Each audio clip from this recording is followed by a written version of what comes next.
प्रिय पूज्य साथियों, अनुयायियों, मैं आपसे कथा का एक विशेष महत्व बताता हूँ। वेदों, पुराणों, उपनिषदों में कथा का बहुत ही महत्व है।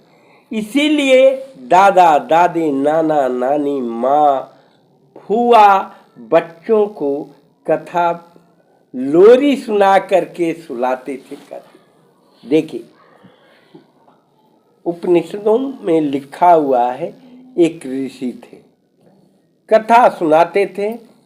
कथा वो तो एक लड़की थी जो कि बगल में सरजू पा रहती, कथा सुनने के लिए डेली नाव से आती थी और सुन करके चली जाती थी। एक मर्तबे ऋषि जी कथा सुना रहे थे तो कहे कि कथा में इतना ये है कि आदमी कथा से भवसागर पार पापी भी हो जाता है। अब लड़की वो कथा सुन ली। जाते समय कही कि जब आदमी पापी भी भवसागर कथा सुनने से पार हो जाता है तो मैं तो एक नदी है छोटा, कही कि ठीक है, आज जो होगा सो होगा। उस नदी के किनारे गीता का वही प्रद सीताराम सीताराम राधे श्याम राधे कृष्ण करते करते सही नदी पार कर गई। तो कही कि वाह, कथा में तो इतना महत्व है। और अब डेली आने जाने लगी।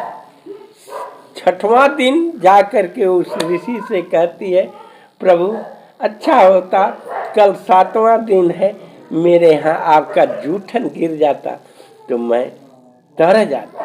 कहे ठीक है, कल सातवें दिन कथा सुना करके और तुम्हारे यहाँ प्रसाद ग्रहण करके ही जाऊंगा। जब जाने लगे, देखिए तो बीच में नदी के किनारे जाते हैं और कहते हैं कि नाव कहाँ है। लड़की कहती है, प्रभु आप ही कहे हैं कि कथा सुनने से सच्चे मन से आदमी भव सागर पार कर जाता है। तो ये तो छोटी सी नदियाँ है।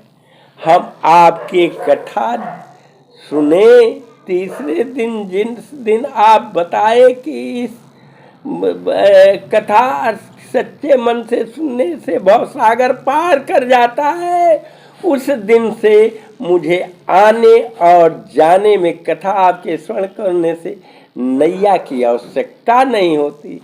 मैं तो आपके कथा का श्रवण करके राधा कृष्ण और